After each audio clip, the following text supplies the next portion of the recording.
Hello बच्चों, कैसे हो आप सभी लोग। बच्चों, आज इस लेक्चर में हम डिस्कस करने वाले हैं क्वेश्चन नंबर 2 का यूनिट फर्स्ट। जो हमारा, जैसे कि आप सभी को पता है, अभी हमारी जो सीरीज चल रही है और जो क्वेश्चन पेपर हम सॉल्व कर रहे हैं वो हम यहाँ पर, जैसे कि आप दिखाई दे रहा है, समर 2019 का हम पेपर देख रहे हैं। अभी हमारा जो चल रहा है बीएससी फर्स्ट ईयर सेमेस्टर, हम देख रहे हैं डिफरेंशियल इक्वेशन, जिसमें अभी हम समर 2019 के क्वेश्चन सॉल्व कर रहे हैं। जिसमें से एक क्वेश्चन हमने यूनिट फर्स्ट का क्वेश्चन नंबर 2 का ए हमने लास्ट लेक्चर में देखा है, और अब हम स्टार्ट करने वाले हैं क्वेश्चन नंबर बी। तो जैसे आप सभी को पता है, क्वेश्चन नंबर ए जो था यूनिट फर्स्ट का, क्वेश्चन नंबर 2 का ए जो था, वो आपको 5 मार्क के लिए पूछा था। ये भी क्वेश्चन आपको 5 मार्क के लिए ही पूछा है, ठीक है। तो बच्चों, जैसे कि मैं आप सभी को बता रहा था, तो आज हम स्टार्ट करने वाले हैं BSc first year maths paper 3 differential equation. तो आपको जैसे बताया हूं, क्वेश्चन नंबर 2 में हमने जो है ए, इसका ऑलरेडी लास्ट लेक्चर में देख चुके हैं, और इसका अभी हम बात करने वाले हैं क्वेश्चन नंबर 2 का बी, जिसमें अपने को सवाल जो यहाँ पर दिया हुआ है ये भी 5 मार्क के लिए है। और आप लोगों को यहाँ पर मैं एक बार फिर से इन्फॉर्म कर दूं, जो भी क्वेश्चन पेपर हम यहाँ पर सॉल्व करेंगे, हम वो क्वेश्चन पेपर को अच्छे से देखेंगे। अगर आप समर 2023 के लिए प्रिपेयर कर रहे हो और आप फर्स्ट ईयर में हो, यानी अभी सेकंड सेमेस्टर की एग्जाम देने वाले हो, तो आप समर के जो मेरे क्वेश्चन जितने भी रहेंगे वो जरूर रेफर करें। बैकलॉग के भी कर सकते हैं, लेकिन समर को आप पहला प्रेफरेंस दीजिए, चाहे वो समर 2019 का हो या जो भी हो, ठीक है। तो चलिए स्टार्ट करते हैं। तो बच्चों, जैसे कि आप सभी को दिख रहा है, इसका सॉल्यूशन जो हमें बनाना है, इसमें करना क्या है मैं आपको यहाँ बता देता हूँ। यहाँ पर हमें क्या है, ऑर्थोगोनल ट्राइजेक्टरी फाइंड करने के लिए बोला है। अब ऑर्थोगोनल ट्राइजेक्टरी हम कैसे फाइंड करते हैं, पहले मैं आपको इसकी हिंट देता हूँ। ऑर्थोगोनल ट्राइजेक्टरी फाइंड करने का अगर आपको प्रोसीजर पता है तो आप इस एग्जांपल को सॉल्व कर लोगे। तो सबसे पहले मैं आपको थोड़े इसके बेसिक फॉर्मूलेस बता देता हूँ, ऑर्थोगोनल ट्राइजेक्टरी में हमें क्या करना होता है, ठीक है। तो यहाँ पर जैसे कि आप सभी देख सकते हैं, मैंने ये एग्जाम्पल में फर्स्ट टाइम अपने को आया है ऑर्थोगोनल ट्रेजेक्ट्री। आगे भी एग्जाम्पल हम जब देखेंगे, दूसरे क्वेश्चन पेपर सॉल्व करेंगे तो वहां पर भी आएगा, लेकिन पहली बार आया है, इसलिए मैं आप लोगों को यहाँ पर समझाऊंगा और इसकी डेफिनेशन क्या है ये भी बता दूंगा। तो जैसा कि आप सभी को दिखाई दे रहा है, ऑर्थोगोनल ट्रेजेक्ट्री हम किसे कहते हैं मैं यहाँ पर बता देता हूँ आप लोगों को। जैसे मान लो कि आपको इस तरीके से एक फैमिली ऑफ कर्व दी हुई है, तो ऐसे कुछ कर्व्स अपने को दिए हैं, तो इसलिए एक 4 लाइन दिखाई दे रही है, 4 है, और भी होते हैं, कंटिन्यू इधर भी है इधर भी है, तो इसलिए हम कहते हैं फैमिली। अगर इस फैमिली को कुछ कर्व इस तरीके से कट करे कि वो परपेंडिकुलर होना चाहिए, यानी अगर मैंने ऐसे लिया, दूसरी फैमिली ले लिया जो कैसी पास हो रही है इसके ऊपर से, ऐसे जो क्या कर रही है, इसको कट करते हुए जा रही है, तो ऐसी फैमिली जो हम ले रहे हैं जो इसको कट करते हुए जा रही है, और ऐसे कट करना चाहिए कि वहां पर उन दोनों के बीच में एंगल फॉर्म होना चाहिए 90 डिग्री। अब यानी 90 डिग्री इन दोनों कर्व के बीच में कैसे फॉर्म होगा, मान लो एक ऐसे है और दूसरा वाला मैं ले रहा हूँ इस तरीके से, तो अगर इसको मैंने टेंजेंट लिया इस कर्व को और इसको टेंजेंट लिया, तो ये दोनों टेंजेंट को, इन दोनों टेंजेंट के का जो एंगल फॉर्म होगा वो कितना होना चाहिए, 90। तो 90 हो रहा है मतलब परपेंडिकुलर है, परपेंडिकुलर के ही लिए हम दूसरा वर्ड जो लिखते हैं वो है ऑर्थोगोनल, तो इसीलिए हम इसके कह रहे हैं ऑर्थोगोनल। और ये जो ट्रेजेक्ट्री, उसे हम कहते हैं ट्रेजेक्ट्री मींस पाथ, तो यहाँ पर हम इसके जो कह रहे हैं परपेंडिकुलर पाथ, या फिर उसको कह सकते हैं ऑर्थोगोनल ट्रेजेक्ट्री। तो ये जो कर्व है, गिवन कर्व, उनको इस तरीके से जो दूसरे कर्व ने कट किया है उसे कहते हैं हम ऑर्थोगोनल ट्रेजेक्ट्री। यहाँ पर जैसे कि आप डेफिनेशन देख सकते हो, डेफिनेशन में हमने दिया है यहाँ पर ऑर्थोगोनल ट्रेजेक्ट्री की ये डेफिनेशन दिया हो मैंने यहाँ पर, किसे कहते हैं, any curve which cut every member of A given family of curve at right angle is called an orthogonal trajectory. ये अपने को दिया हुआ है, इसके ये डेफिनेशन मैंने यहाँ पर लिखा हूं। अब आगे बढ़ता हूं मैं यहाँ पर। अब कैसे फाइंड करेंगे ऑर्थोगोनल ट्रेजेक्ट्री, अगर अपने को मालूम करना है तो वो कैसे मालूम करेंगे, तो इस तरीके से मैंने यहाँ पर उसका प्रोसीजर दिया हूं। अगर अपने पास कार्टेशियन कोऑर्डिनेट में अपना क्वेश्चन है एक्स और वाई में, तो ऑर्थोगोनल ट्रेजेक्ट्री फाइंड करने के लिए कुछ नहीं करना है, जो इक्वेशन दिया हुआ रहेगा अपने को, फैमिली दिया हुआ रहेगा, उसको डिफरेंशिएट कर लेना है। डिफरेंशिएट करने के बाद में जहां dy बाई डी एक्स दिखेगा, उस dy बाई डी एक्स को हम रिप्लेस करेंगे minus d x by d y से। ओके, तो ये कार्टेशियन कोऑर्डिनेट के लिए मैंने दिया हूं यहाँ पर।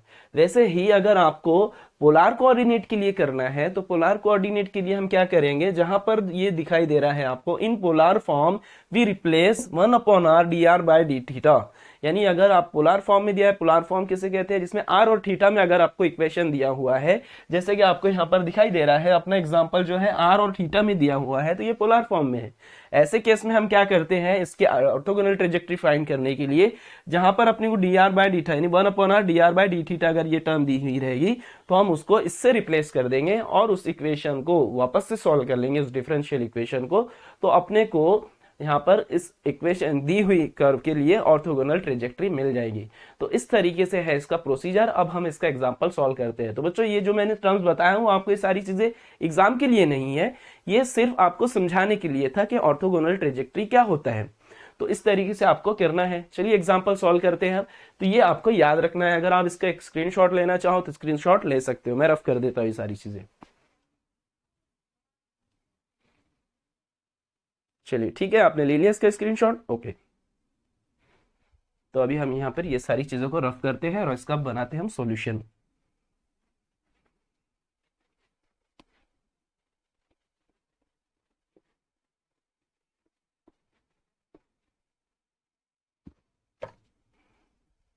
सॉल्यूशन बनाते हैं। Let r raise to the power n, given जो है मैं पहले लिख देता हूँ, r raise to the power n is equal to a raise to the power n cos n theta. अब हमें इसको सॉल्व करना है। इस इक्वेशन को सॉल्व करने के लिए हम क्या करते हैं, देखिए r के पावर में n दिख रहा है, a के पावर में भी n दिख रहा है, तो हम क्या करेंगे, इसको इक्वेशन को लॉग दोनों साइड रख देंगे। ठीक है, ओके, हाँ चलिए ठीक है, आगे बढ़ता हूँ मैं। दिखाई दे रही सारी चीजें, ठीक है। तो यहाँ पर जैसे मैंने बताया हूँ आपको, हम क्या करेंगे, दोनों साइड लॉग रख देंगे। तो मैं इस तरीके से लिखता हूँ, टेकिंग लॉग। अभी देखो टेक्स्ट बुक के अंदर ना अगर आप देखोगे तो ऐसे लॉग ln के लिए दिया है। ln और लॉग में थोड़ा सा दोनों में डिफरेंस है। एक होता है जिसके बेस में हम 10 लेते हैं और एक होता है जिसके बेस में e लेते हैं। अगर आप लोगों ने 12th क्लास में अगर देखा होगा तो ये सारी चीज़ें आपको वहाँ पर भी आई होगी। मैं यहाँ पर इसके अंदर टेक्स्ट बुक में देखोगे ln लिया है, हम यहाँ पर ln को ही लॉग से बता रहे हैं। Taking log of both side, both the side we get।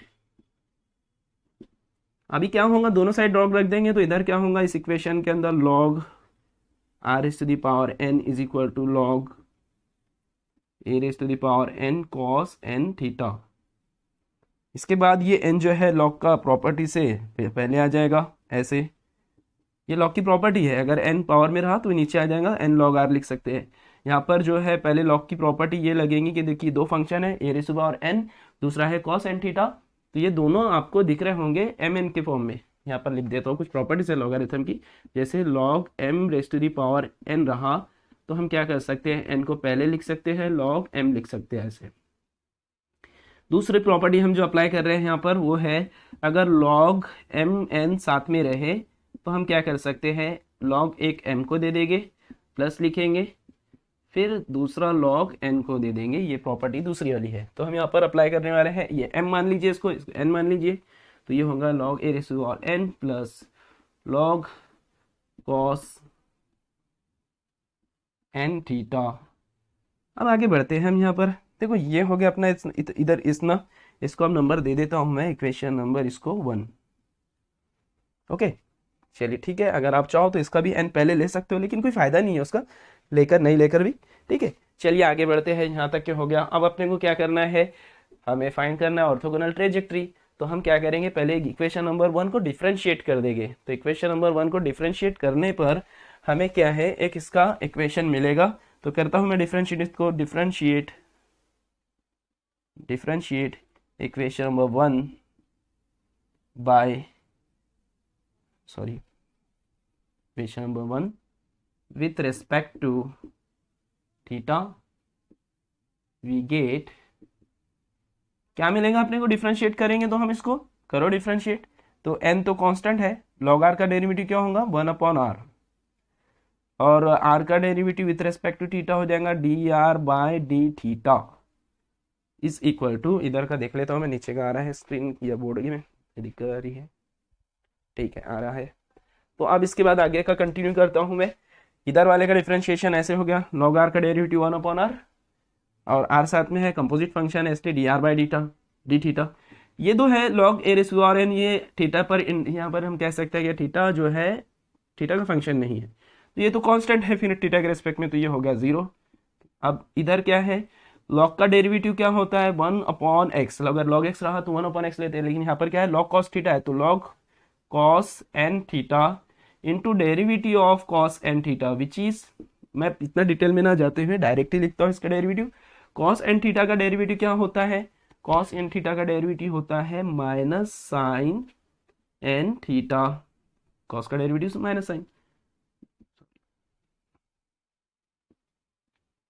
Into derivative of n theta which is n, इस तरीके से। तो मैंने यहाँ पर कंपोजिट फंक्शन है इसलिए मैंने एक दो स्टेप कम कर दिया हूँ मीन्स आपको क्या करना है इस तरीके से लिखना है, जैसे बताया हूँ मैंने, log cos n थीटा का डेरिवेटिव 1/cos n थीटा का एज इट इज, cos का derivative minus sine n theta और साथ में n थीटा, इसलिए n थीटा का डेरिवेटिव, n बाहर निकलेगा, थीटा की वैल्यू, थीटा का डेरिवेटिव और थीटा के रिस्पेक्ट में, तो ऐसे आ जाएगा।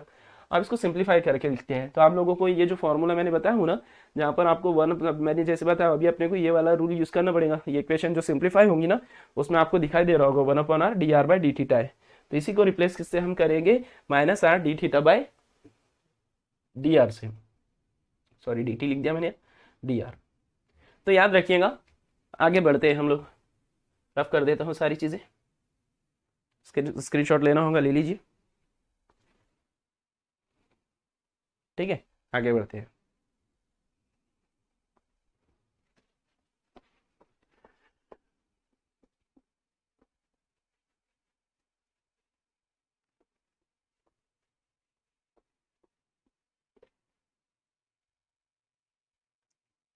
अब यहाँ पर हम क्या करेंगे, इसको ज़रा सिंप्लीफाई करके लिखते हैं। तो n जो है 1/r, अब देखो अगर n यहाँ पर भी है, n इधर भी है, दोनों साइड का n कैंसिल हो जाएगा, तो LHS में बचा अपने पास में 1/r d r by d theta, इधर क्या बचा अपने पास में, इधर बचा अपने sine n theta upon cos n theta, वो बन जाएगा अपना टेन एन थीटा, ठीक है, माइनस साइन जो है पहले आ जाएगा, इधर क्या है बाकी तो कुछ नहीं बचा। अब क्या कर रहे हैं, अब इसका डिफरेंशिएशन करना, अपने को क्या करना है, ऑर्थोगोनल ट्रेजेक्ट्री फाइंड करना है। तो ऑर्थोगोनल ट्रेजेक्ट्री फाइंड करने के लिए हम क्या करेंगे, रिप्लेस करेंगे इस 1/r d are by d theta किससे, minus d theta by d r से, ठीक है, r d theta by d r से। अब मैं यहाँ पर लिखता हूँ, यहाँ पर एक सेंटेंस लिखता हूँ, to find the differential equation of its orthogonal trajectory, यहाँ पर स्टेटमेंट ऐड कर रहा हूँ मैं, to find sentence, to find the differential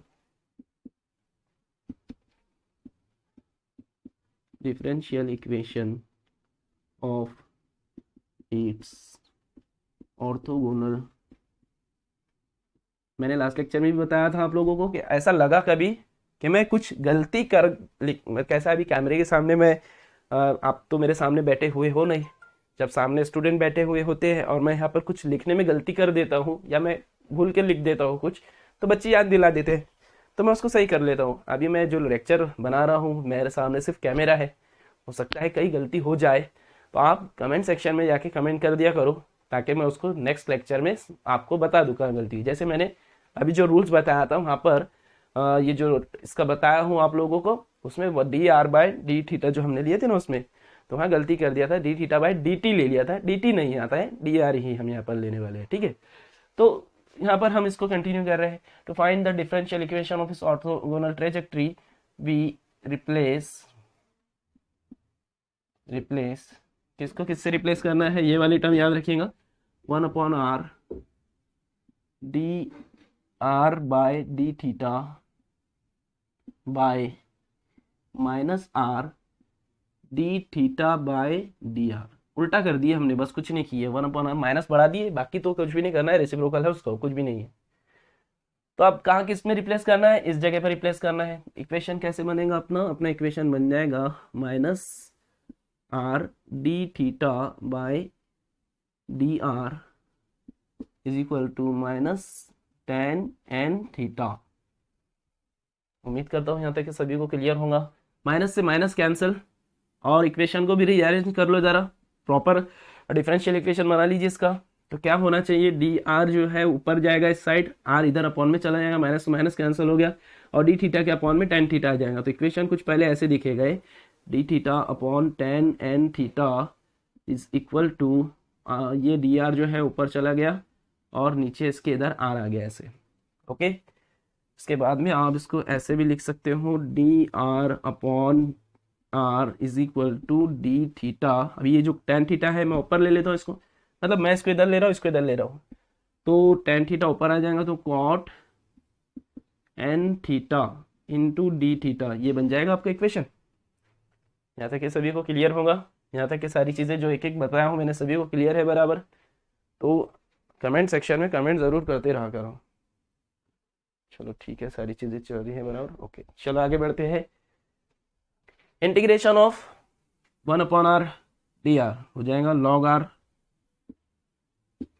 इधर क्या होगा cot थीटा का क्या हो जाएगा, डेरिवेटिव सभी को पता होगा, cot है, मतलब cot को, अब देखो इसका अगर फॉर्मूला याद है तो अच्छी बात है, नहीं याद है तो एक मैं आपको फॉर्मूला बताता हूँ। इसका एक इंटीग्रेशन का रूल था, integration F dash of x upon F of x, तो उसका अगर आपको याद होगा तो उससे आप निकालते थे log of f of x. कहाँ बताऊँ मैं आप लोगों को, इधर बताता हूँ। एक फॉर्मूला था इंटीग्रेशन का, F dash of x upon F of x है बल्कि डी एक्स, तो इसके अंदर इसका फॉर्मूला होता है log of f of x plus c, और इसका कॉट का डेरिवेटिव है ना इसी से बनाया हुआ है। कॉट को आप लिख सकते हो cos upon sine. Okay, cos upon sine, sine function जो है नीचे है उसका डेरिवेटिव ऊपर प्रेजेंट है कॉस, तो हम क्या कर सकते हैं इस हिसाब से, क्या लिख सकते हैं, अगर ऊपर डेरिवेटिव नीचे फंक्शन रहा तो हम लिख सकते हैं log of f of x, तो यहाँ पर कॉट अपॉन साइन मतलब लॉग ऑफ साइन एक्स कर सकते हो आप एक स्टेप बढ़ाना चाहो तो बढ़ा सकते हो। मैं डायरेक्ट फॉर्मूला लिखता हूँ इसका, log of sine x, sine n x,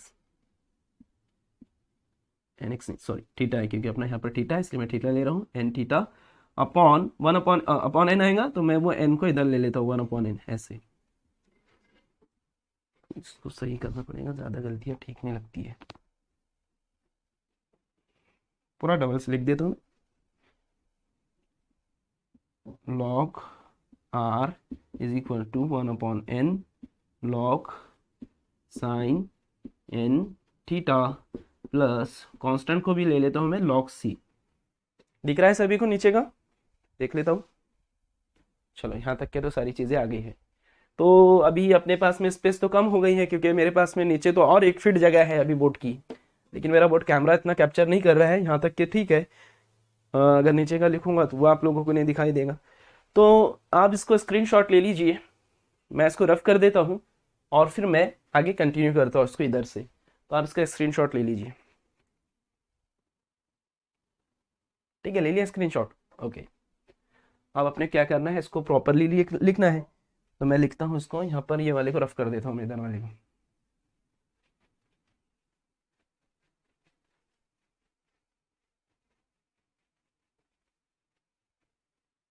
तो ये भी रफ कर देता हूँ मैं।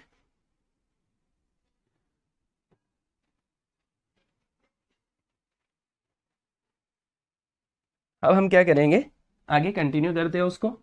तो देखो ये जो है ना, इस n को, यहाँ पर n ज़्यादा का दिख रहा है तो ये n हटाने के लिए पूरी इक्वेशन को दोनों साइड n से मल्टीप्लाई कर दो, तो इक्वेशन अपना ऐसे बन जाएगा, इधर हो जाएगा n log r, इधर क्योंकि n पूरी इक्वेशन को n से मल्टीप्लाई किया तो इधर का n कैंसिल हो जाएगा, 1/n का n कैंसिल हो जाएगा, इधर बचेगा log साइन n थीटा, और इधर भी n आ जाएगा इस टर्म के साथ में, log c हो जाएगा। अब लॉगरिथम की प्रॉपर्टीज वो बताया जब मैंने रफ कर दिया हो, वो फॉर्मूला फिर से लगाओ, n ऊपर जाएगा तो ये ऐसे हो जाएगा आप लोगों का log r raise to the power n, और ये log साइन n थीटा है, इधर का भी n जो है इसके अपॉन में ऊपर चला जाएगा, c raise to the power n हो जाएगा।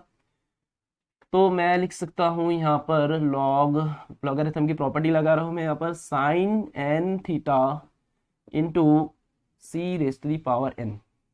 कहाँ से लिखा हूं मैंने, वो जो दो फॉर्मूलेस लिख कर दिया था उसी से मैंने लिया हूं ये। अब दोनों साइड का लॉग हट जाएगा तो यहाँ पर बचा अपने पास में r raise to the power n is equal to c raise to the power n sine n theta. ये लास्ट आंसर आया है अपना, ये जो आपको मिला है यहाँ पर हम कह सकते हैं ये क्या इसका लास्ट आंसर है। लास्ट में आप ऐसे एक्सप्रेशन में कह सकते हो this is the required equation of orthogonal trajectory. मैं यहाँ पर लिख देता हूँ this is the required equation of orthogonal trajectory.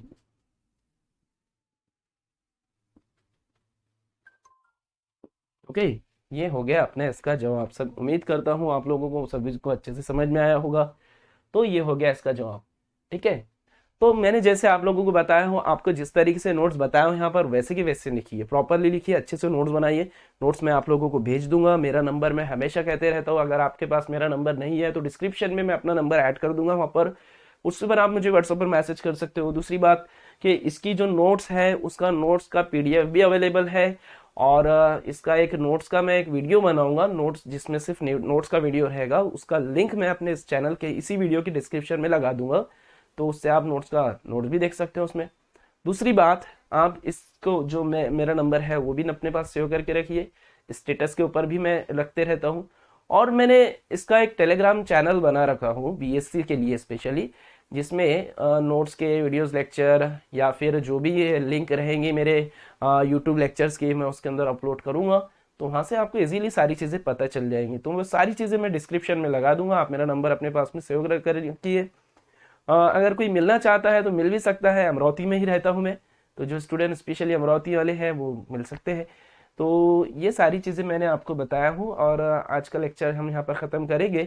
लेकिन एक बात ज़रूर याद रखिए कि मेरा ये चैनल आप अपने दोस्तों को ज़रूर पहुँचाइए, सब्सक्राइब कीजिए, उनको भी बोलिए चैनल को सब्सक्राइब करें, और वीडियोज़ को जब भी वीडियोज़ देखें तो उनको ज़रूर लाइक कर दिया करें। अगर आपका लाइक मेरे वीडियोज़ को मिलता रहा तो ये मेरे वीडियोज़ भी ट्रेंडिंग में चले जाएंगे। तो मैं चाहता हूँ कि चैनल की ग्रोथ हो, आपके सभी फ्रेंड्स को इसको शेयर कीजिए, और कंटिन्यू मेरे चैनल के ऊपर बने रहिए, क्योंकि अगर आप फर्स्ट ईयर के हो तो अभी आपके पास में सेकेंड ईयर है, फाइनल ईयर भी है, यानी 6 सेमेस्टर बीएससी के हैं, और आगे भी अगर आप एमएससी करने वाले हो तो मैं एमएससी का भी कंटेंट इसके ऊपर लाऊंगा। तो आपको यहाँ से ऐसा समझ लीजिए बहुत फ़ायदा आपको इस चैनल से ज़रूर मिल जाएगा, और आप लोगों की इसमें हेल्प हो जाएंगी स्टडी में। आने वाले दिनों में मैं अपने इसी चैनल के ऊपर बीएससी का कंप्लीट सिलेबस भी रखूंगा। अभी तो फिलहाल मैंने क्वेश्चन एंड आंसर सॉल्यूशन इसके बनाना शुरू किया हूँ। धीरे धीरे करके सारी चीज़ें हमारी इस चैनल पर आती रहेगी। स्टडी करते रहिए। Best of luck.